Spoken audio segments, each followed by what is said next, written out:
para el tratamiento, mejor dicho, hay dos grupos de fármacos, ¿no? Que se los ha clasificado así, que son los fármacos controladores, que son los que van a utilizar los pacientes, digamos, durante todo el tiempo, prácticamente durante toda su vida, por así decirlo.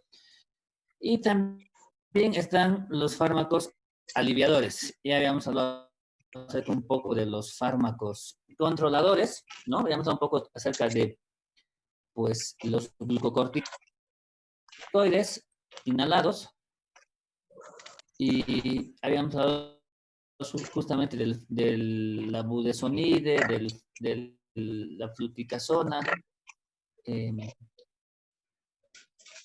habíamos hablado de los corticoides inhalados, como vemos acá, de la fluticasona, la budesonide. Habíamos visto justamente cuáles son los efectos secundarios más frecuentes en cuanto a los corticoides. También de igual forma habíamos dicho de que para evitar ese tipo de efectos, más que todo a nivel de la orofaringe, hay que utilizar espaciadores o luego posiblemente un lavado de la boca. Y bueno, y todo eso, hablemos sobre los beta-2 agonistas de acción prolongada. Les había dicho que justamente los glucocorticoides y los beta-2 de acción prolongada vienen todos juntos. Les había dicho que vienen en una presentación única la mayoría de las veces. Ahí estaban los beta-2 de acción prolongada, que son el salmeterol y el formoterol. Habíamos dicho que justamente el formoterol, aparte de que tiene acción prolongada, se puede utilizar también como una medicación de rescate porque actúa en pocos minutos y adquiere su máxima acción a las media hora o a la hora después de haber inhalado. Los efectos secundarios, principalmente los beta-2, que son temblor y alteraciones que pueden producir muchas veces en el electrocardiograma, nerviosismo, y también nuevamente lo que se ha hecho, la inhalación de ambos, que siempre vienen esta combinación. No sé por qué en el mercado siempre viene fluticasona, que es el corticoide inhalado más el salmeterol, y viene la otra combinación, el budesonide más el formoterol. No siempre vienen esas combinaciones. Luego habíamos hablado también de los antagonistas antimuscarínicos de acción prolongada, de igual forma, que esta es su sigla como se abrevia, como el tiotropio. Y de estos fármacos, creo que no hemos hablado de este, pero de este grupo de fármacos, sí, no, hasta aquí nos habíamos quedado. ¿No? Entonces tenemos otros fármacos también para tratar el asma, ¿no? Como medicación controladora. Tenemos los antagonistas antimuscarínicos de acción prolongada, ¿no? Van a actuar justamente en los receptores muscarínicos, ¿no? A nivel del sistema parasimpático. Entonces, de estos fármacos, el que tenemos en el medio es el tiotropio. Los otros fármacos, como el aclidinio, la glicopironio y el umeclidinio no existen, por lo menos aquí en nuestro país, pero sí tenemos el tiotropio, ¿sí? Actúa sobre los receptores de maneras diferentes, bloquean el efecto de la acetilcolina justamente en los receptores muscarínicos y de esa forma inducen a la broncodilatación al disminuir el tono vagal, ¿sí? Entonces, eh, estos antagonistas antimuscarínicos de acción prolongada, como el tiotropio, lo que van a producir también es una broncodilatación, pero actuando en los receptores que bloquean la acetilcolina. En cambio, si se acuerdan, los beta-2 agonistas, ¿no? Actúan sobre los receptores beta por otro mecanismo a nivel de la musculatura también bronquial, que también llegan a producir broncodilatación. Entonces, los beta-2 agonistas y los antagonistas antimuscarínicos lo que van a llegar a producir es broncodilatación. Actúan básicamente produciendo la relajación o dilatación del músculo bronquial. ¿Qué efectos secundarios tiene estos fármacos? Pues como actúan a nivel parasimpático y a nivel de los receptores de acetilcolina, pues producen sequedad en la boca, un mal sabor, pues generalmente son leves, ¿no? Lo que más se queja a la persona es de que produce mucha sequedad. Luego, otro fármaco que también se utiliza para controlar la enfermedad, tenemos los antagonistas de los receptores de leucotrienes, que se llama así, ¿sí? Si bien continúan siendo por ahí la única novedad en los últimos años para el tratamiento del asma, pero ya en sí, ya después de esto, ya vamos a ver, ha salido otro nuevo fármaco que sería, digamos, la última novedad para tratar el asma, ¿no? Pero bueno, cuando salió se creía que tenía un buen efecto, y si bien sí se utiliza, pero la verdad, eh, hay que ver en qué paciente, ¿no? Y en qué condiciones darlas, ¿no? En sí, estos receptores de los antagonistas de los leucotrienes, ¿no? Su mecanismo se basa en que va a bloquear el receptor de los cisteín-leucotrienos, ¿no? Entre otras células, y a nivel de la fibra muscular lisa de la vía aérea, ¿no? Va a ser de que produce también un efecto broncodilatador y antiinflamatorio, ¿no? Por esa vía, entonces, los antagonistas de los receptores de los leucotrienes van a llegar a producir la broncodilatación y también un proceso antiinflamatorio. ¿Cuáles son los que tenemos en nuestro medio? Los que tenemos en nuestro medio y el que he visto es simplemente es el Montelukast. Ese es el fármaco que existe en nuestro medio y su administración es por vía oral, ¿no? Entonces, ese es el que tenemos en nuestro medio y es el que utilizamos para tratar el asma. Y no solamente sirve para tratar el asma, ya tanto que estos antagonistas de los leucotrienes, también llamados antileucotrienes, ¿no? Porque son antagonistas, pues también se utilizan para tratar cuadros de alergia, ¿no? En la rinitis alérgica es muy utilizado y va muy bien. Entonces, otro fármaco que también tenemos para utilizar es el Montelukast, es el que tenemos en nuestro medio, el único que yo he visto, tanto para niños y para adultos. Y estos antileucotienes justamente les atoro un poco, si bien se utiliza para el asma y es lo que estamos viendo, pero la verdad en adultos yo muy poca indicación o con muy poca experiencia, sí se ha visto que tiene más beneficio en los niños, ¿no? Pero en algunas salvedades que por ahí al paciente no puedes darle un corticoide inhalado, pues ahí tienes a mano estos inhibidores de los receptores de los leucotrienes para el tratamiento del asma. Luego otro fármaco, bueno, que se trata también para controlar la enfermedad son los corticoides sistémicos, ¿no? Los corticoides, así como tal, por vía oral, ¿no? Lo que habíamos visto a un principio eran en aerosoles, ¿no? Por vía oral, ¿no? Los que administran por vía oral o vía endovenosa o vía intramuscular, etcétera. Su mecanismo de los glucocorticoides es similar, ya sea por vía oral, por vía endovenosa y al igual que también por la vía inhalatoria, ¿no?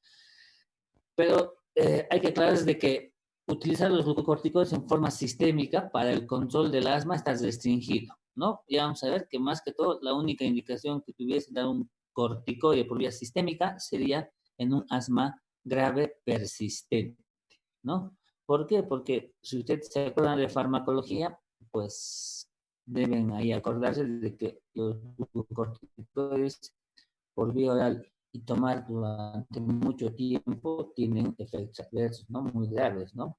Pueden llegar a tener el principal efecto que te inmunosuprime, te baja las defensas, te predispone a que tengas otro tipo de infecciones, te puede producir osteoporosis, te puede llegar a producir afectación renal, te puede producir el síndrome de Cushing, bueno, etcétera, muchos efectos adversos, ¿no? Por eso que el uso de los glucocorticoides sistémicos para el asma o para X otras enfermedades que se utilizan, siempre hay que hacerlo con mucho cuidado y siempre haciendo controles, ¿sí? Entonces, los glucocorticoides sistémicos, si bien se dan para controlar la enfermedad, pero solamente en los casos más graves y persistentes, ¿sí?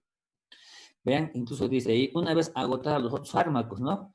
Ya sea que vos has dado los beta 2 de acción prolongada más un corticoide inhalado y el paciente no controla sus síntomas, le agregas un inhibidor de los leucotrienes, no controla sus síntomas, le agregas otros fármacos más y no controla sus síntomas, pues como que el último que te quedaría en darle sería los glucocorticoides sistémicos. Ya vamos a ver, como les digo, al final del tratamiento un cuadrito para que se vayan guiando cómo se va indicando los fármacos, ¿no? Que es justamente un tratamiento escalonado. Y bueno, por ahí la última novedad, ya no en estos pocos años, ya debe ser pues más de 10 años que ha salido este fármaco, vean, que es el omalizumab, dice. Como su nombre dice, es un anticuerpo monoclonal con capacidad de bloquear la IgE. Vean que los otros fármacos actuaban, ¿no?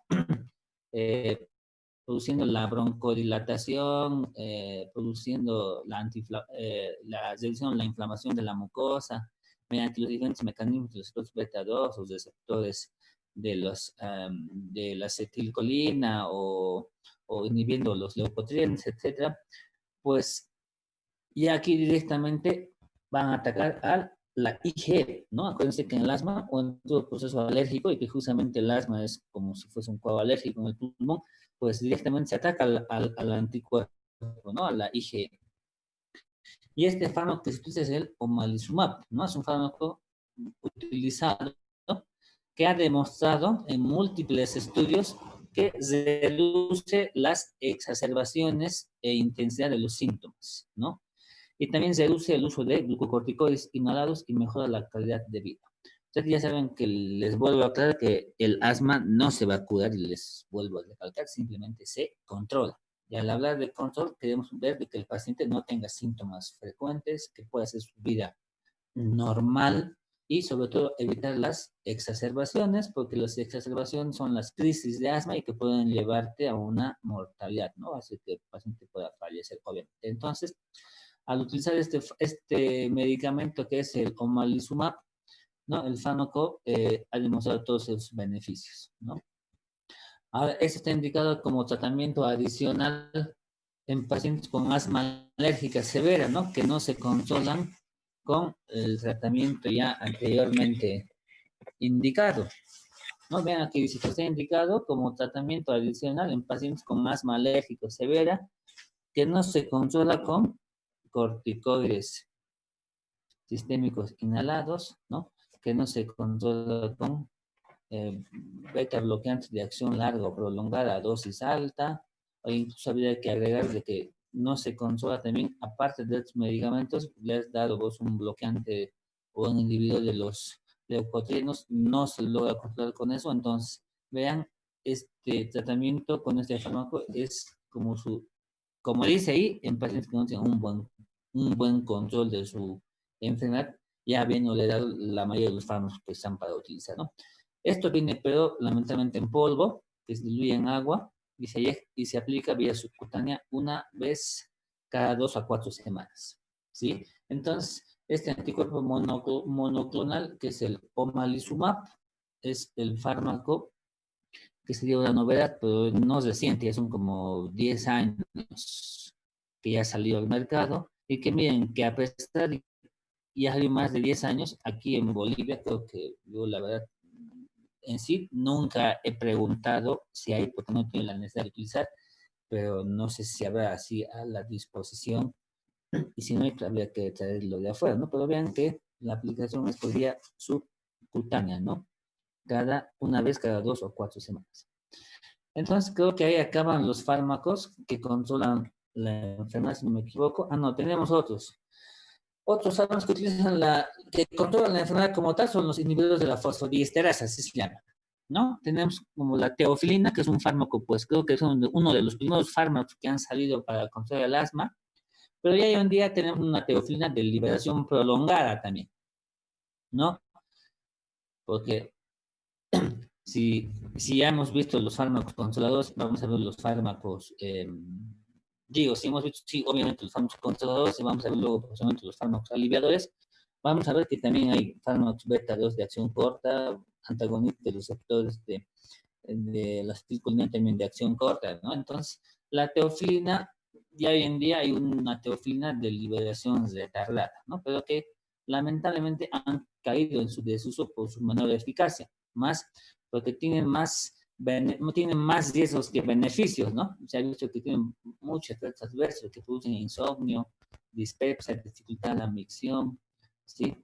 Así que lo que hay que ver es que si se va a utilizar estos fármacos, hay que evaluar el riesgo-beneficio. Y especialmente dentro de estos fármacos, como les dije, tenemos la teofilina, que es por vía oral, y tenemos otro de su mismo grupo, que es la aminofilina, ¿no? Que la aminofilina se utiliza en casos de crisis asmáticas graves, ¿no? De cuadros agudos de asma, en los cuales se puede utilizar, ¿no? La administración de la aminofilina es por vía endovenosa en goteo y siempre con un monitoreo estricto, porque tiene efectos adversos que dependen básicamente de la dosis, ¿no?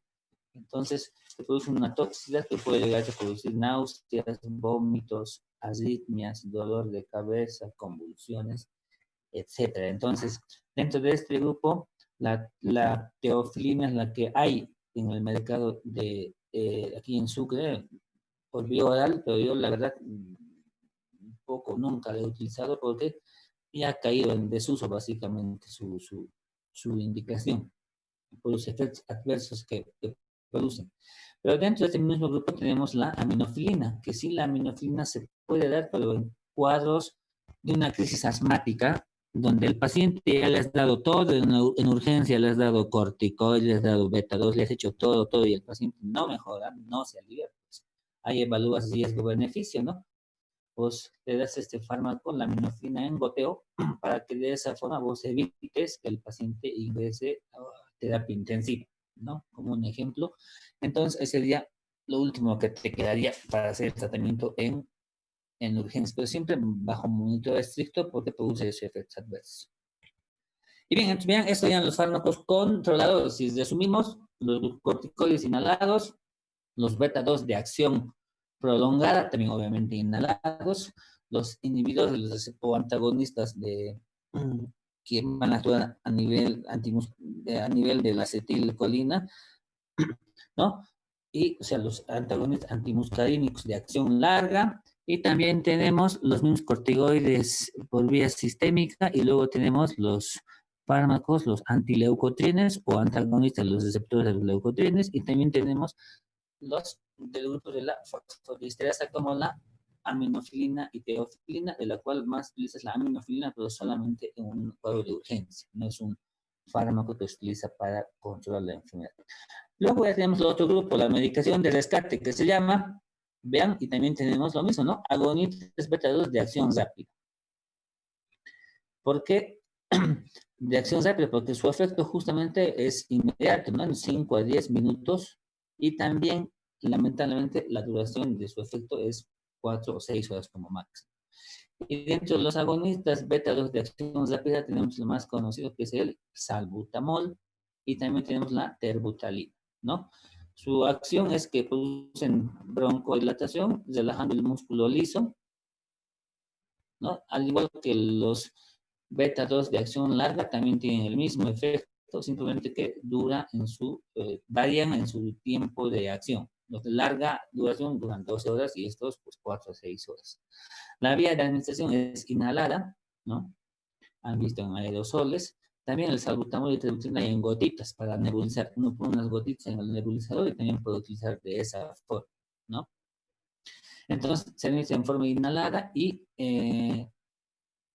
está indicado justamente, como dice, para prevenir revertir los cuadros de crisis asmática aguda. O sea, la medicación de rescate se utiliza en cuadros de crisis asmática aguda para revertir el broncoespasmo, ¿sí?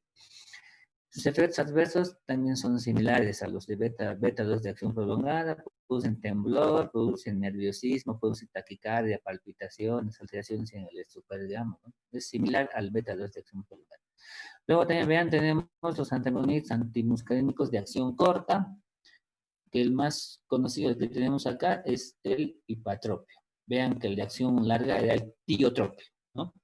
También produce dilatación del músculo bronquial, produciendo la relajación. De igual forma como actúan los de acción larga, actúan en los mismos receptores, producen el mismo mecanismo, solamente que al decir de acción corta es de actuar rápidamente y también su efecto es más corto.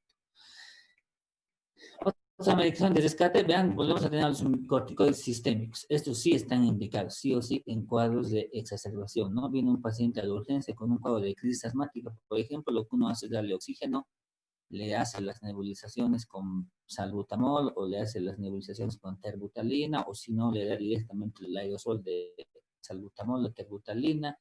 Si no mejora, le puedes dar nebulizaciones con hipatropio o también aerosoles con hipatropio. Y si no mejoran, pues le tienes que dar corticoides sí o sí. Y en sí, aunque mejore o no mejore, igual tienes que indicar los corticoides sistémicos. A veces sistémicos que se dan por vía oral, endovenosa o intramuscular. Y si se acuerdan, algo que tenemos por vía oral es la prednisona, ¿verdad? Entonces, están indicados en exacerbación en un cuadro de crisis asmática y nuevamente les vuelvo a repetir, en caso de que vos quieras controlar la enfermedad como un medicamento controlador, puedes dar un cuadro de asma persistente grave. Entonces, los sistémicos das en cuadros agudos como aliviador y das en cuadros donde ya es persistente grave como controlador. Una vez, pero les vuelvo a recalcar de que ya están con todos los fármacos y no ha mejorado, pues le te queda agregarle los corticoides por vía sistémica.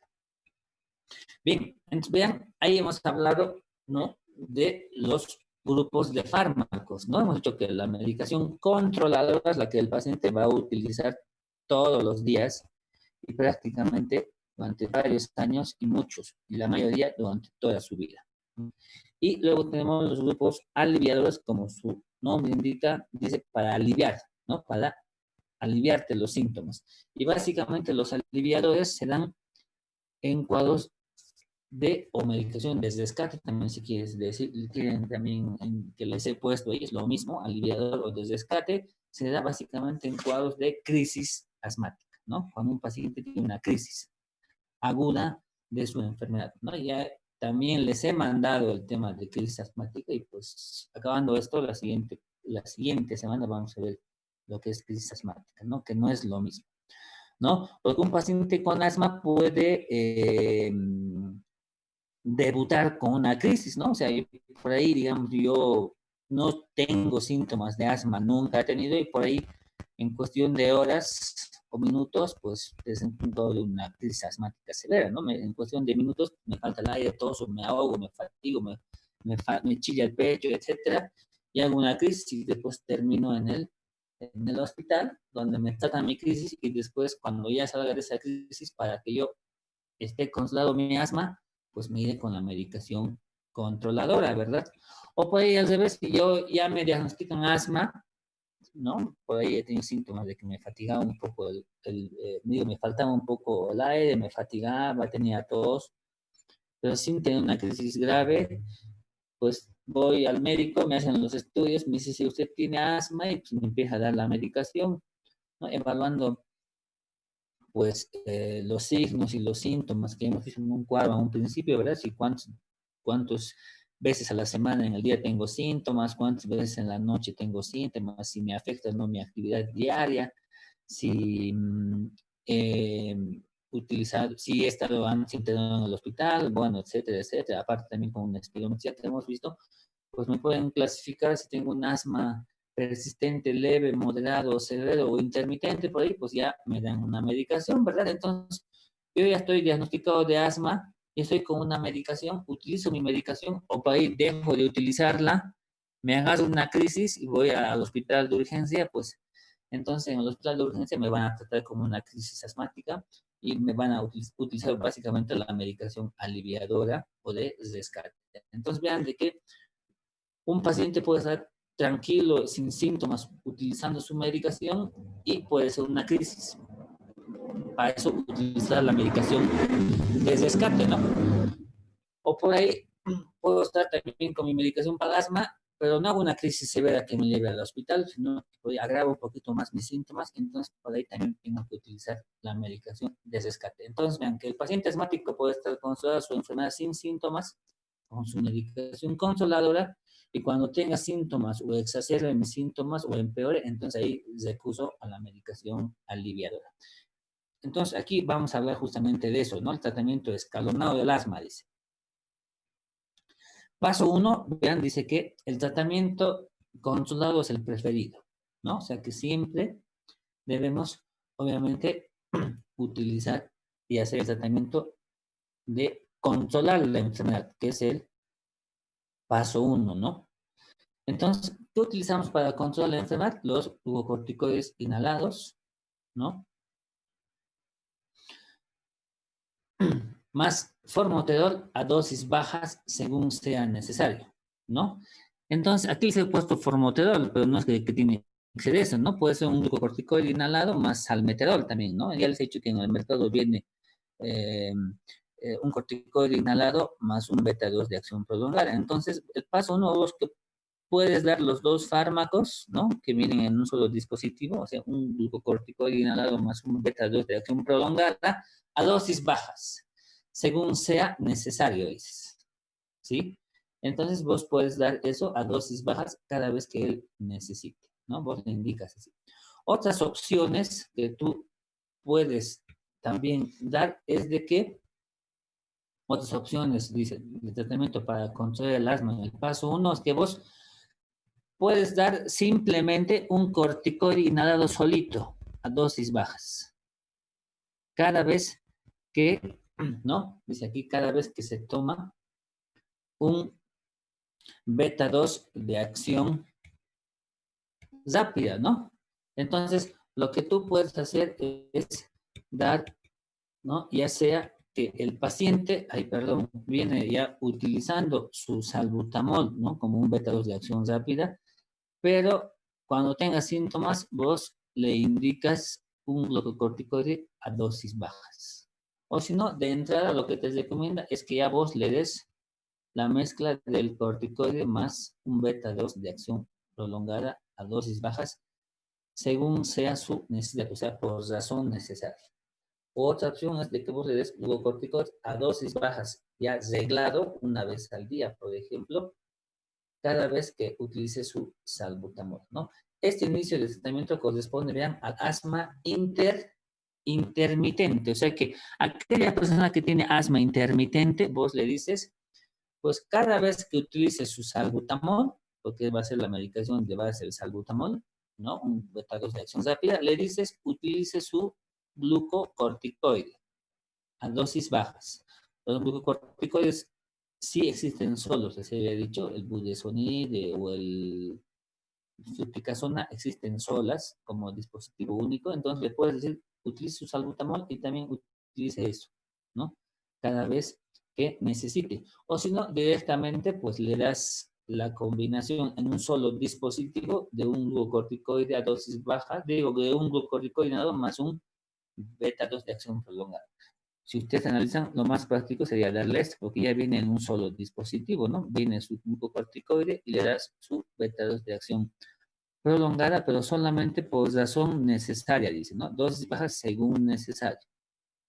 Esto también igual va a ser por razón necesaria, solamente que en esto cambias el beta-2 de acción rápida más un glucocorticoide inhalado. En cambio, en este le das el glucocorticoide más un beta-2 de acción prolongada. Entonces, puedes usar las dos opciones en el asma intermitente. ¿Sí? Bien, ese sería en el asma intermitente. Ahora, aquí dice, ¿no? En el asma ya leve pero persistente, ¿no? El otro es el asma intermitente, este es el asma ya persistente. En el asma persistente ya la indicación es a dosis fijas, ¿ya? Dice a dosis fijas diarias. No es como acá por razón necesaria, ¿no? Acá vos le tienes que dar por razón necesaria. ¿A qué se refiere? Que cuando el paciente solamente tenga síntomas, ¿no? El asma intermitente se trata así, solamente el tratamiento es a requerimiento, porque si se acuerdan, en este cuarto de un principio les había dicho que solamente el paciente puede tener síntomas una o dos veces menos en la semana durante el día, en la noche tiene menos despertares, o sea, no le afecta casi nada a su actividad diaria, etcétera, ¿no? Entonces, en base a eso, vamos a ver cómo se clasifica el asma. Entonces, en el intermitente solamente es a razón necesaria. En cambio, en el persistente, ya el tratamiento es dosis fijas, ¿no? Que se da una dosis fija todos los días. Entonces, la medicación preferida en el asma persistente leve es corticoide inhalado a dosis bajas todos los días ¿no? Con un beta 2 de acción corta según sea necesario. O sea que aquí el paciente todos los días, por ejemplo, va a hacer una inhalación de fluticasona o budesonide en la mañana, pónganle, y cuando necesite utiliza el salbutamol. Pero aquí sí va a ser una dosis fija. En cambio, vean que en el persistente, digo, en el intermitente solamente es por razón necesaria. En cambio, aquí es fija, más un beta 2 de acción rápida según necesario, o sea, con salbutamol. O puede ser, ¿no? El glucocorticoide inhalado más el formoterol, que es una medicación que les he dicho que a diferencia del salmeterol tiene también una acción rápida. Entonces puedes utilizar los dos, ya que viene combinado a dosis bajas según sea también necesario, ¿no? Dice que también puedes darle aquí según necesario. O sea que puedes utilizar las dos opciones. Esta dosis fijas con salbutamol por razón necesaria y esta combinación a dosis bajas según sea necesario. Otra opción para este paciente con asma persistente leve, dice, otra opción puede ser el glucocorticoide a dosis bajas cada vez que utilice su salbutamol, ya sea en inhaladores combinados o separados. Pero lamentablemente no hay glucocorticoides de acción prolongada inhalatoria con beta 2 de acción corta, no existe. O sea que va a tener que sí o sí con inhaladores separados. O también vean otra opción, dice que si puede el paciente, no sé, es, digamos, es alérgico a los glucocorticoides o no puedes darle glucocorticoides por alguna razón, vean, tienes la opción de darle los antagonistas de los receptores de leucotrienes, ¿no? Entonces, ves, puedes utilizar el montelukast. O si no, otra opción es la combinación de un glucocorticoide de acción prolongada o inhalado más un beta 2 de acción prolongada. Pero en este caso das dosis bajas diarias. Pero en este caso ya no tendría que ser el formoterol, no tendría que ser el salmeterol para dar a dosis bajas. Acuérdense que entre las diferencias del salmeterol y el formoterol era de que el formoterol tiene también una acción rápida de rescate, ¿verdad? Entonces, puedes dar cualquiera de estas opciones, pero te decir cuáles son las opciones preferidas. En el asma persistente leve, ¿no? Luego, en el asma persistente también moderado, ¿no? El tratamiento de elección es un glucocorticoide inhalado, obviamente, más un beta 2 de acción larga o prolongada, a dosis bajas, dices, le das a dosis bajas, y siempre más un beta 2 de acción corta como rescate o según necesario, dice, ¿no? O sea, van a ver que todos los pacientes asmáticos van a tener siempre esta medicación como rescate, siempre se les va a indicar, ¿no? El salbutamol como rescate. Lo que tienen que utilizar siempre en este paso 3 en los pacientes con asma persistente moderado es de que utilicen siempre esta medicación y cuando tengan síntomas agregan el salbutamol como rescate. O si no, otro esquema de tratamiento de mantenimiento o de rescate también que le va a servir como las dos cosas es el glucocorticoide, pero más el formoterol. O sea, si les vuelvo a aclarar, el formoterol es medicación controladora y también es de rescate. Entonces, por ahí es más práctico esto porque utiliza simplemente un dispositivo, ¿no? Utiliza solamente un aerosol. En cambio, aquí utilizas un aerosol y cuando requieras utilizas otro aerosol. En cambio, acá con este solo te sirve para tratar, controlar y también para hacer rescate, siempre a dosis baja, dice, ¿no? Y si no, otra opción que tienes, vean, es utilizar los glucocorticoides inhalados solos, pero a dosis intermedias. Vean, solamente glucocorticoides solitos, pero a dosis intermedias, sin beta 2 ni sin formoterol también, que es un beta 2 de acción larga, nada, simplemente glucocorticoides solitos, a dosis intermedias. Acuérdense que quedan bajas. O puedes utilizar ya también este glucocorticoide también, pero a dosis bajas, pero más un inhibidor de los leucotrienes, ¿no? O sea, le das a dosis bajas más el montelukast, por ejemplo. Ahora, para pacientes que son adultos con sinusitis y que son alérgicos a ácaros de polvo, etcétera, ¿no? Se puede considerar agregar una inmunoterapia sublingual, ¿no? Ya eso tendrás que vas a hablar con el alergista o el inmunólogo para que le haga una terapia, para desensibilizarle con una terapia sublingual. Entonces, vean, cada puntito son esquemas, por así decirlo, que tú tienes a la disposición para utilizar en el asma persistente moderado, ¿no? Este es el preferido. Y si no, otras opciones son también estas, ¿no? Lo mismo que hemos visto en el asma persistente leve. Y vean, y en el paso 4 tenemos ya el asma persistente severo, ¿no? El persistente se clasifica en leve, moderado y severo. Entonces, en el persistente severo, pues ya el tratamiento de mantenimiento y de descarte puede ser con un glucocorticoide inhalado más el formoterol a dosis bajas también, o en su caso un glucocorticoide inhalado más un beta-2 de acción prolongada, pero a dosis intermedias, ¿no? Con tratamiento de mantenimiento de descarte con el salbutamol, ¿no? Con un beta-2 de acción corta.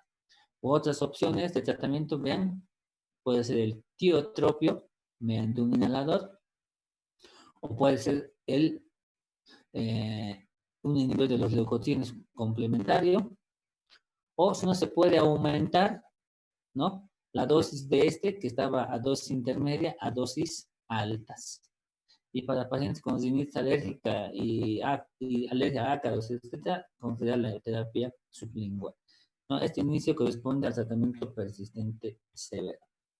Y el paso 5 dice, ¿no? Si los pacientes con síntomas no han controlado o han tenido exacerbaciones a pesar del tratamiento del paso 4, o sea, donde ya están con estos fármacos y el paciente sigue con síntomas o por ahí empeora, hay que reevaluar al paciente y optimizar su tratamiento. Por ahí, al optimizar, le das dosis más altas, ¿no? Porque has visto que te dicen simplemente, han visto, mejor dicho, que les dicen simplemente dosis bajas o intermedias, o en algún caso dosis altas, pero por ahí hay que llegar a tratar de llegar todos los fármacos a dosis altas, ¿no? Para optimizar el tratamiento. Si el paciente ya está con dosis altas de glucocorticoides, ya le agregaste triotopio, etcétera, etcétera, entonces no te queda más que dar el omalizumab, ¿no? Y a un inhibidor o un anticuerpo monoclonal contra la IgE. O sea, es un anticuerpo anti-IgE, ¿no? Lo mismo. Entonces, vean, así se va haciendo el tratamiento del asma. Bueno, creo que se va a cortar en un ratito, así que vamos a volver a ingresar para terminar de hablar de una vez lo que es el tratamiento del asma bronquial, ¿sí? Y otras opciones de tratamiento, vean, como consolador, como les dije, y agregar dosis bajas de glucocorticoides por vía oral, ¿no? Por vía sistémica, ¿no? Pero siempre teniendo en cuenta que pueden tener efectos secundarios que pueden ser muy perjudiciales para el paciente, ¿vean? Entonces, como última opción sería corticoides inhalados. Digo, corticoides por vía sistémica, mejor dicho, por vía oral. En nuestro medio, obviamente, vamos a preferir esto antes de llegar a utilizar esto, porque eso debe ser caro y, como les digo, debe ser difícil conseguir aquí en nuestro medio. ¿Sí? Entonces, ¿me siguen escuchando? Bueno, vamos a ver un poquito más rápido. A ver, entonces, bueno, les he dicho que el paso 5 sería, bueno, obviamente, que los pacientes que ya están con todos esos fármacos que les había mencionado y no controlan sus síntomas o tienen exacerbaciones, ¿no? O sea, empeoran y tienen cuadros agudos, a pesar del tratamiento que está en el paso 4, hay que reevaluar, ver algunos factores y optimizar el tratamiento, ¿no? O sea, ver factores, hay que ver que también el paciente utilice o haga muy bien la utilización de los aerosoles, ¿no? Porque los aerosoles hay también una forma adecuada de utilizarlos, ¿no? Entonces hay que evaluar eso o hay que evaluar si por ahí, pues, hay algún factor que está haciendo que no controle sus síntomas a pesar del tratamiento, ¿no? Por ahí son pacientes de que, aparte de que tienen obviamente la enfermedad, puede tener alguna situación emocional que hace de que sus síntomas no estén controlados, entonces puede, algunas veces hay que mandar a un psicólogo para que evalúe esa parte, o por ahí el paciente pues está en contacto con un alergeno constantemente que no se da cuenta y por ahí, a pesar del tratamiento, va a seguir con los síntomas del asma y no va a poder controlar, bueno, etcétera, etcétera. Hay que reevaluar y si vos ves de que al evaluar no encuentras un factor que esté contribuyendo a su mal control, optimice el tratamiento subiendo la medicación a las dosis altas permitidas y pues ir viendo si con eso controlas. Si no logras controlar, como dice, hay dosis altas de glucocorticoides, de su tiotropio, de su beta 2, etcétera, pues das el omalizumab como alternativa. Y si con eso no logras controlar, pues otra opción al tratamiento para controlar puede ser los glucocorticoides, pero sistémicos, por vía oral, ¿no? Prednisona vía oral. Como les iba diciendo en nuestro medio, obviamente nosotros vamos a saltar este fármaco y directamente nos vamos a ir a darle como última opción en un paciente que tiene mal control de su enfermedad los glucocorticoides sistémicos, ¿no? Le das la prednisona vía oral, por ejemplo. Entonces, vean, todo lo que hemos hablado hasta aquí, dice, por eso, vean, el tratamiento del asma es un tratamiento, es escalonado, dice, ¿no? Vean. Opciones de medicamentos para el asma, dice, ¿no? Hay que ir aumentando o hay que ir disminuyendo las dosis, hay que ir bajando, ¿no? Según las necesidades individuales de cada paciente, ¿no? Entonces, la elección del tratamiento, obviamente les vuelvo a decir, es el tratamiento controlado, es el preferido, obviamente, es el que hay que hacer, sí o sí, ¿no? Para prevenir las exacerbaciones y controlar los síntomas, ¿no? Entonces, el tratamiento preferido es el tratamiento controlador, ¿no? Para prevenir las exacerbaciones o crisis o ataques de asma, si quieren entenderlo, y controlar los síntomas, ¿bien? Y el tratamiento de rescate preferido, vean, aquí está, ¿no? Tenemos a todos estos, ¿no? Antes, porque es, eh, les dije que a un principio, no sé si les dije, pero les digo, les aclaro ahora, el GINA, que es la Iniciativa Global para el Manejo del Asma, va actualizándose todos los años, ¿sí? Entonces, a medida que van pasando los años, pues van actualizando y van viendo diferentes cosas. Entonces, vean, esto que yo les acabo de dar ahora y esto que les muestro, creo que es del GINA del 2019, si no me equivoco, o 18, no es el último, no sé, de este año capaz de sin saldrá. Pero bueno, entonces para mencionarles de que y comentarles de que los anteriores GINAS, que pónganle, no sé, del 2012, 13, decían que el tratamiento de rescate solamente se hacía con un beta 2 de acción corta, según sea necesario, o sea con el salbutamol, nada más. O también les vuelvo a aclarar que también, si bien el GINA dice, y acá dice con salbutamol, también pues es lógico pensar de que si uno le da bromuro de hipatropio, que es un antagonista, ¿no? De los receptores de acetilcolina de acción rápida, también pues una medicación de rescate porque también actúa en forma rápida, ¿verdad? Pero bueno, entonces los esquemas anteriores solamente te mencionaban al salbutamol, ¿no? Al beta 2 agonista de acción rápida. Pero vean, han ido cambiando y ahora, hoy en día, como un tratamiento de rescate, veas, te indican al formoterol más un glucocorticoide inhalado. Vean, o sea, vean que así van cambiando y van actualizando. ¿Y por qué formoterol? Ya les vuelvo a aclarar, porque el formoterol, a diferencia del salmeterol, que ambos son beta 2 de acción larga, pues hemos dicho que el formoterol también tiene una propiedad que actúa también en forma rápida, así que también se puede utilizar como una medicación de rescate o de alivio en cuadros de crisis o exacerbación. Entonces, los tratamientos de rescate pueden ser salbutamol por razón necesaria, o puede ser, si no, también el salmeterol más un glucocorticoide inhalado a dosis bajas también por razón necesaria. O sea que si ustedes ven en el paciente, ¿no? Que tiene el asma intermitente, el que tiene el asma persistente leve, el que tiene el asma persistente severo, aquel que tiene el asma persistente grave, han visto de que todos tienes que indicarle como rescate sí o sí el salbutamol o en su caso el formoterol más el corticoide inhalado, ¿no? O sea que todos tienen que tener esta medicación o esa indicación para hacer los rescates, ¿no? Les pongo un ejemplo por ahí. Este paciente que es un asma persistente, leve, está con sus glucocorticoides inhalados y por ahí tiene crisis. Entonces vos le dices, si tiene síntomas de crisis, utilice el salbutamol, hágase el salbutamol 2 disparos cada 2 o cada 3 horas hasta que se sienta bien. Si se siente bien, pues siga utilizando el salbutamol, un disparo 3 o 4 veces al día, sin suspender su medicación que venía utilizando. Y cuando vea que esté bien, pues suspende nomás el salbutamol, pero mantiene su medicación de base, ¿no? O sea, de que eso se les explica a los pacientes con una hojita y se les da así recalcado. Entonces, vean, siempre los pacientes con asma intermitente, persistente leve, persistente moderado y persistente grave tienen esta medicación para hacer los rescates en caso de que tengan sus crisis de asma. Ahora, ya hablando de la medicación o el tratamiento de controlar la enfermedad, hemos dicho que el paso 1 es en el paciente con asma intermitente. Entonces, vean, en este paciente que tiene asma intermitente, le puedes dar, en sí, la medicación de rescate que le había dicho es básicamente es eso, ¿no? En el asma intermitente, simplemente el tratamiento es a demanda, por requerimiento, cada vez que tenga los síntomas. El formoterol más el corticoide inhalado a dosis bajas o el glucocorticoide solo a dosis bajas más el salbutamol, ¿no? De acción corta. O sea, cualquiera de los dos esquemas puede hacer ese paciente que tiene un asma intermitente.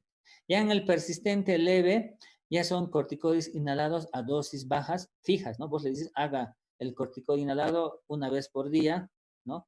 Todos los días, no sé, le dices, utilice la fluticasona o utilice el budesonide todos los días un disparo. O en su caso le dices, pues, por ahí no hubiese en el mercado glucocorticoides solos, digamos, que en su mercado sí hay, por ahí le dices, pues entonces consiga el glucocorticoide más el formoterol, que ya a su vez está utilizando el glucocorticoide como tratamiento de su enfermedad, y a su vez le está dando un formoterol que también controla su enfermedad y que también le salva como una medicación de rescate. Entonces, en este caso, si le das esto, le dices a dosis bajas según sea necesario. O si no, otra opción, pues no puede utilizar ninguno de estos fármacos por alguna razón, qué sé yo, le puedes decir, utilice el inhibidor de los leucotrienes, le das el Montelucat, o si no, le das el glucocorticoide a dosis bajas, ¿no? Cada vez que tenga síntomas con un salbutamol, ¿no? Con una medicación de acción. O sea, que puedes utilizar cualquiera de esos esquemas. Y siempre le dices, cuando tenga síntomas, utilice eso o agregue el salbutamol. Pasa su crisis o sus síntomas de exacerbación, deje de utilizar el salbutamol, pero mantenga, ¿no? Entonces, vean así, es el escalonado, vean, ya se va agregando más fármacos. En el persistente moderado, ya son dosis bajas de glucocorticoides, ¿no? Pero más un beta 2 de acción prolongada. Otra alternativa son dosis intermedias, solito el glucocorticoide, nada más, solito, o le puedes dar, si no, la combinación de dosis bajas del glucocorticoide, pero más un antileucotrieno, ¿no? O sea, se entiende, ¿no? O sea, dosis intermedias del glucocorticoide solo o dosis bajas del glucocorticoide, pero ya asociado. ¿Vean? Cuando son dosis bajas se asocia y cuando es intermedio queda solito.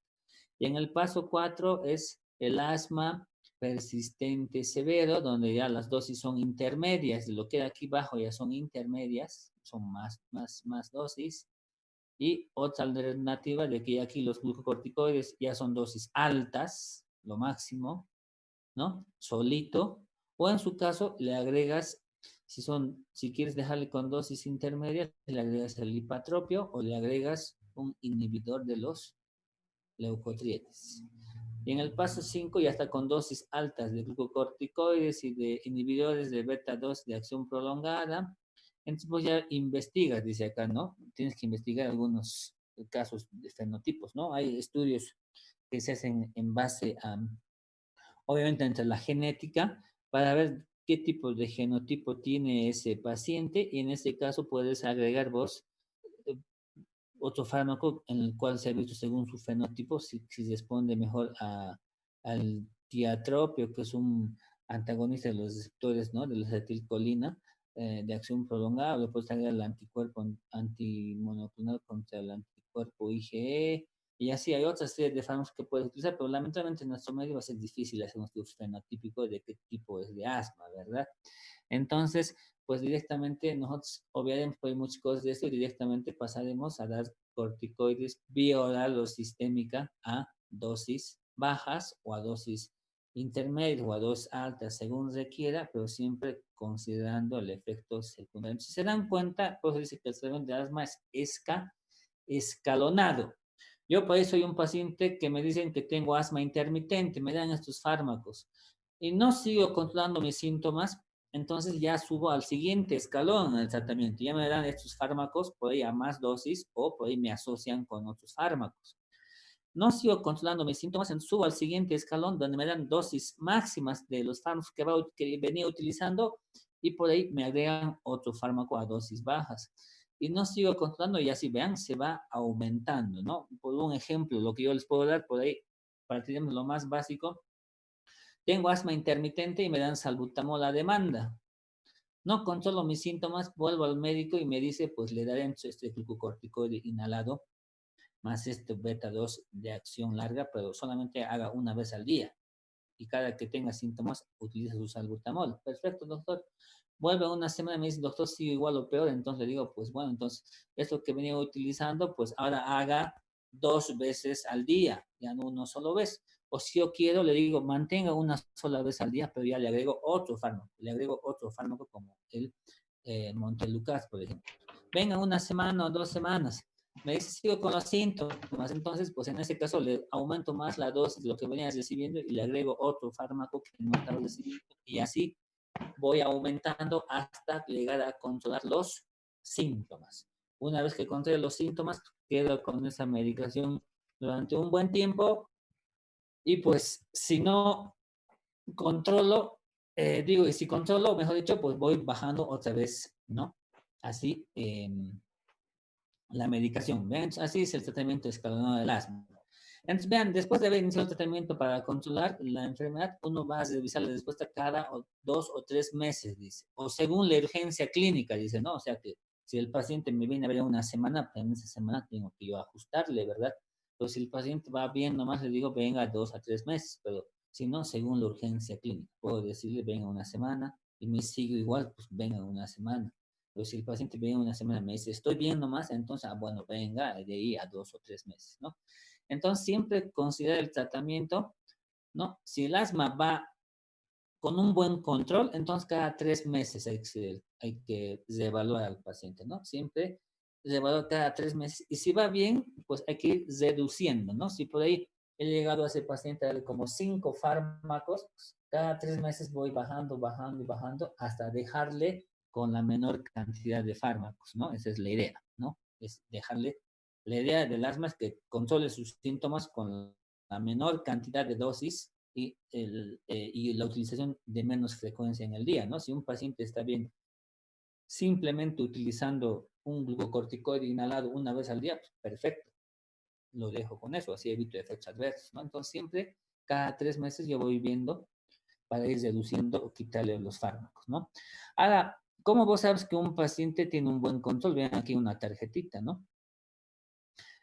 Vean, dice que según los síntomas diurnos, ¿no? Si el paciente se dice que tiene bien controlado su asma, va a tener todo lo siguiente. Los síntomas diurnos va a tener ninguno o menos de 2 episodios a la semana. O sea, de que por ahí tiene una sensación de falta de aire, pónganle el lunes y después está bien hasta el día sábado y vuelve a tener, entonces obviamente se dice que tiene un buen control de su enfermedad, ¿no? Si los síntomas diurnos son menos de 2 veces a la semana o ninguno, perfecto. Si no le limita su actividad, en su actividad que él haga en su trabajo, etcétera, está bien controlado. Si no se despierta en la noche, ¿no? No se despierta ni una vez, ¿vean? No tiene despertares nocturnos, entonces está bien controlado. Si no tiene la necesidad de utilizar su medicación de rescate, ¿no? Básicamente aquí estamos poniendo al salbutamol, ¿no? Si no utilizó nunca o ha utilizado justamente menos de 2 veces a la semana, justamente en esas 2 veces que tiene a la semana los síntomas, entonces también está controlada su enfermedad. Si por ahí uno le hace una espirometría y ve que su BSU-1 es más del 80%, entonces está controlada su enfermedad. Si no tiene ninguna exacerbación, también está bien controlada su enfermedad. Ahora, si dice que está parcialmente controlada, es cuando tiene más de dos episodios de síntomas a la semana, en el día, limita su actividad, ¿no? Por ahí puede limitarle cualquiera de sus actividades. Si tiene despertares nocturnos en cualquier momento, ¿no? Durante la semana, tiene una sola vez que se despierta en la semana con falta de aire, porque ya te dice que su asma está parcialmente controlada. Si necesita utilizar su medicación de descarte 2 veces a la semana, si su espirometría haciéndole un BSUFU, midiendo el BSUFU en menos del 80%, también está parcialmente controlada. Si ha tenido exacerbaciones más uno o más de uno en el último año, también obviamente está mal controlado o mejor dicho, está parcialmente controlada su asma. Y aquel que tiene mal control de su enfermedad, básicamente es aquel que tiene más de 3 características de aquel que tiene parcialmente controlado. O sea, de aquí.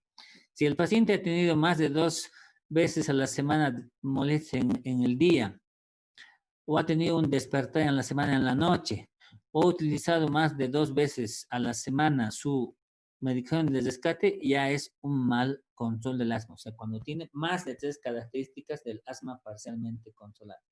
Y así, y ha tenido obviamente exacerbaciones, no en el año, sino ha tenido por sí, ha tenido una exacerbación una vez en cualquier semana, o sea, ha sido pronto, digamos. Entonces, esos pacientes tienen mal control de su enfermedad. Entonces, vos, tomando en cuenta esto, vos ves si tiene un buen control, un parcialmente controlado o mal controlado. Aquel que tiene bien controlado su enfermedad, le digas con la medicación que le habías dado.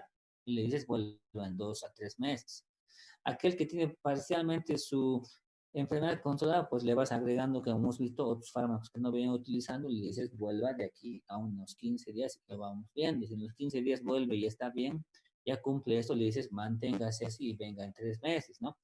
Aquel que tiene mal control, lo mismo, ¿no? Le vas agregando los fármacos que no tenía hasta llegar al tope, hasta controlar la enfermedad. Entonces, vean, el tratamiento del asma es escalonado y evaluando si tiene buen control o mal control de sus síntomas, ¿no? Eso en cuanto a la parte de los fármacos. Después, obviamente, algo que hay que ver también es, pues, otras intervenciones, ¿no? Que no tienen que ver con fármacos. Al paciente hay que decir que deje de fumar, si está fumando, que haga una buena actividad física, que eso les ayuda mucho generalmente para su salud. Muchos tienen la creencia de que soy asmático, no puedo hacer nada, eso es mentira, más bien sí les ayuda bastante los ejercicios anaerobios. Después, en el paciente que tiene un asma ocupacional, obviamente hay que preguntarle a qué edad, ¿no?, ha empezado a tener los síntomas y si coinciden con sus antecedentes laborales. Después hay que decir que evitar siempre que consuman AINES, especialmente la aspirina, ¿no? Y pues el diagnóstico diferencial del que hay que hacer del asma, pues la más importante es el diagnóstico diferencial del paciente, que es el que tiene la EPOC. Vamos a hablar también de EPOC más adelante, ¿no? Y si bien lo dicen mandado. Pero vean, porque ambas patologías tienen obstrucción en la vía aérea, ¿no? Y ambas patologías tienen los síntomas similares y característicos. Entonces, el diagnóstico principal del asma es hacer el diagnóstico del paciente que tiene EPOC. Pero aquí más o menos vamos a ver cuáles pueden orientarte a cuál es y cuál no es. Entonces, vean, en el asma el inicio habitualmente es a cualquier edad. En cambio, en el EPOC, después de los 40 o 50 años. Es por eso que les he dicho a un principio, cuando hablamos de este tema, de que un paciente que tenga, o vos, mejor dicho, califiques, es asmático y es más de 50 años, ahí hay que tener dudas, no puedo asegurar. No digo que no exista, pero es poco probable, ¿no? O sea que en cualquier paciente que tenga síntomas y que vos pienses que sea asma, pues por ahí tienes que considerar que sea EPOC si tiene más de 40 o 50 años, ¿bien? O sea que la edad tiene que ver y te orienta bastante. Y obviamente el antecedente del tabaquismo, ¿no? Habitualmente en el asma es indiferente, en cambio en el paciente EPOC casi siempre está, ¿no? Pues en un paciente que es EPOC, siempre está presente el antecedente de que ese paciente es tabaquista. Si han leído EPOC, en lo que les he mandado, ahí dice, ¿no? El factor de riesgo para EPOC es el consumo del cigarrillo, ¿no? Entonces, vean, tabaquismo en el asma es indiferente, en el EPOC siempre está presente. En el asma, por ahí sí hay presencia de atopía, ¿no? Presencia de cuadros de alergia, eczema, rinitis, etcétera, que es frecuente. En cambio, en el EPOC es infrecuente. Antecedentes familiares frecuente, mucho que el asma es una enfermedad que tiene un gran componente genético, ¿no? Que es una enfermedad que se hereda, entonces está frecuente, ¿no? De que en la familia alguien sea asmático. En cambio, en el EPOC, no, o es poco valorable, mejor dicho, no es valorable el antecedente genético o antecedentes familiares para el EPOC. Hay variabilidad de los síntomas, sí, ¿no? El paciente, ¿a qué se refiere? Que el paciente asmático pues, prácticamente está sanito, con su enfermedad está controlada, y pues de un momento a otro, en cuestión de minutos o horas o días o semanas, pues presenta los síntomas y va empeorando. Entonces, varían los síntomas en el día y en la noche. En el EPOC también puede variar sus síntomas, pero en un paciente EPOC que está bien controlado, los síntomas van a ser siempre los mismos, o sea, siempre van a tener la misma disnea, la misma falta de aire, cuando también el paciente EPOC tenga también su crisis de o sus cuadros de exacerbación. Ambas enfermedades pueden exacerbarse o tener crisis, si pueden así llamarle, pero en cuanto a los síntomas asmáticos siempre varían incluso durante el día o la noche, en cambio en el EPOC no. En el asma hemos dicho que la obstrucción se vierte, ya sea espontáneamente o con fármacos, en cambio en el EPOC suele ser menos significativo, o sea que en el EPOC la obstrucción al flujo aéreo se vierte poco o casi nada, ¿no? Eso obviamente haciendo una espirometría. En el asmático, la respuesta a los glucósicos es muy buena casi siempre, en cambio el EPOC es indeterminado o es variable. Otras patologías posibles que hay que hacer un diagnóstico diferencial del asma en la edad entre 15 y 40 años es la disfunción de cuerdas vocales, ¿no? Es una enfermedad que puede ser más que todo una enfermedad o un factor de tipo psicológico, ¿no? Yo he visto personas de que sentían que les faltaba el aire y una disfunción de cuerdas vocales. Que sus cuerdas vocales, pues, no se abrían, ¿no? Para que entiendan, y el paciente tenía esos síntomas. Y muchas veces eran cuadros de tipo originados por trastornos psicológicos, ¿no? Entonces, vean, otras patologías para hacer diagnóstico diferencial entre los 15 y 40 años, disfunción de cuerdas vocales.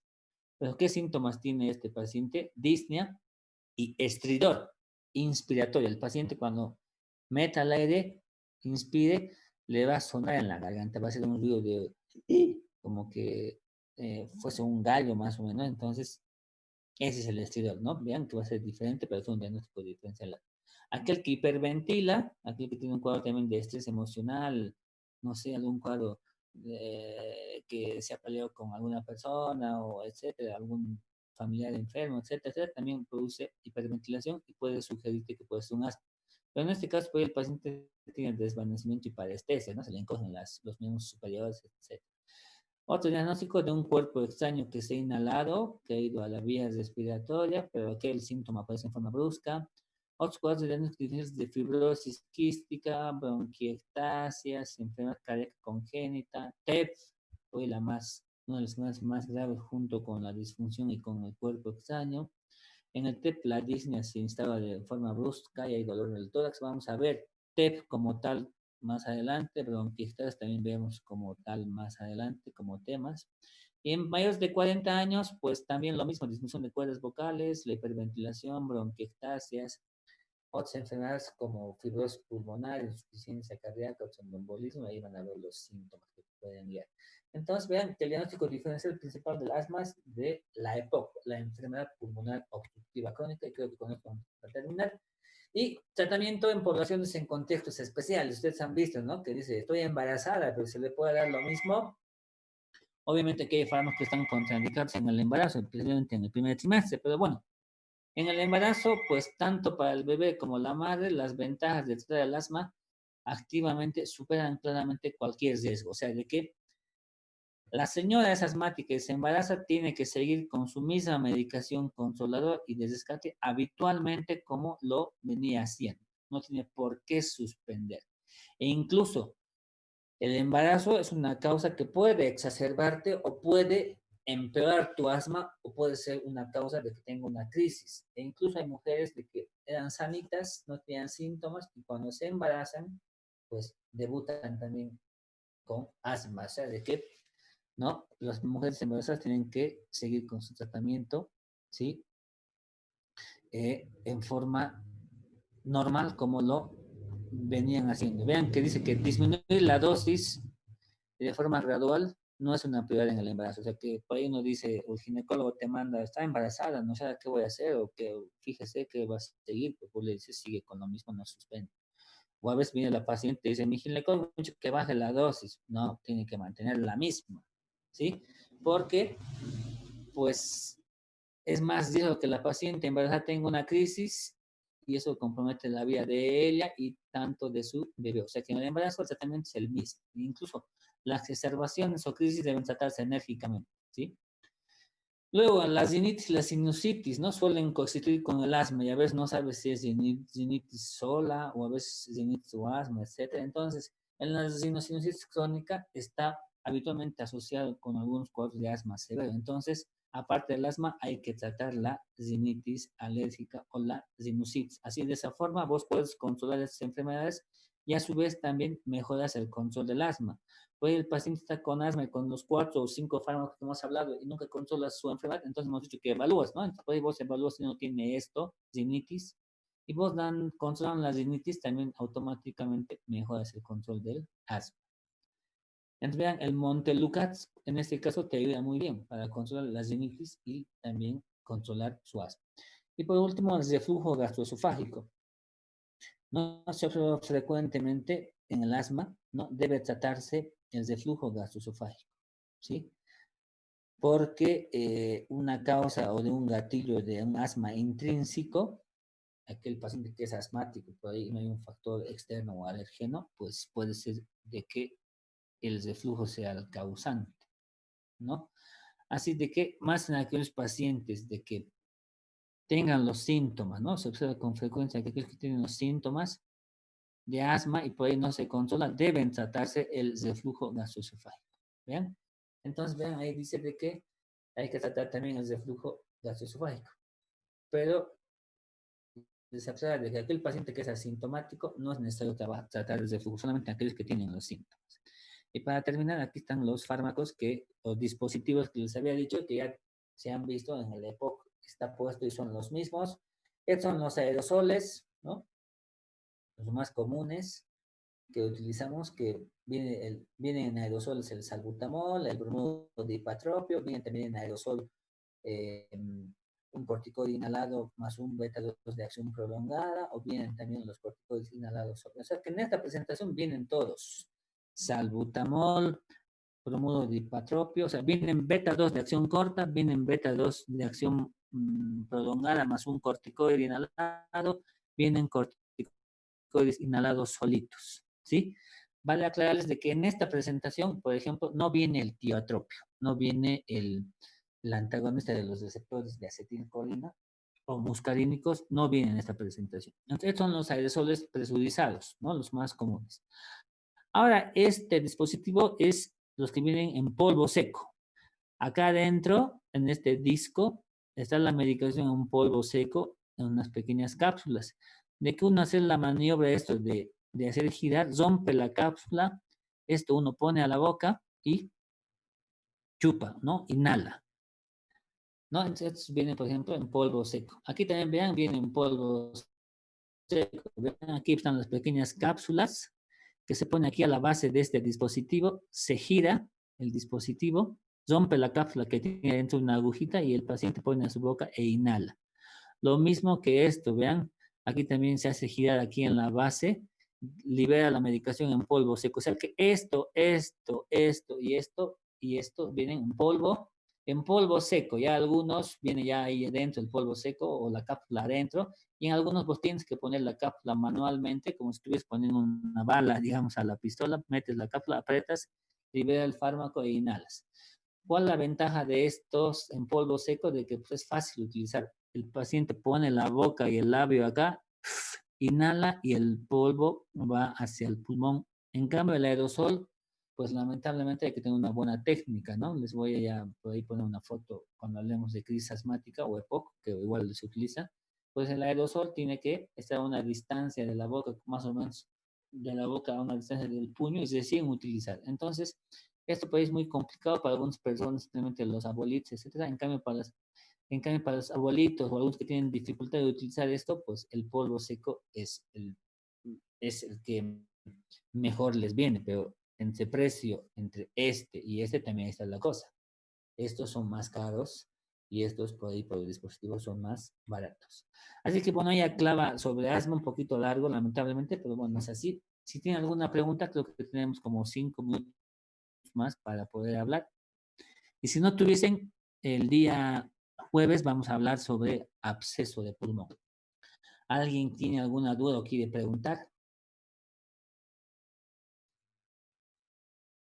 Doctor, buenas tardes. Sí, buenas He tardes. tenido una pequeña duda. Pasa que Sí, en algún momento tuve un compañero que tenía asma ya. desde chiquito, pero pasados los 12 años, o sea, creo que igual tenía algún tratamiento, pero pasados los 12 años se sanó completamente. O sea, Sí, a partir de eso ya no dejó de tomar tabletas, pastillas y sí, normal. pues suele suceder eso. Justamente se ha visto que en esta edad, entre de edad escolar o a la adolescencia, no se sabe por algún mecanismo, ¿por qué? Porque su mismo mecanismo inmunológico ha madurado, ¿no?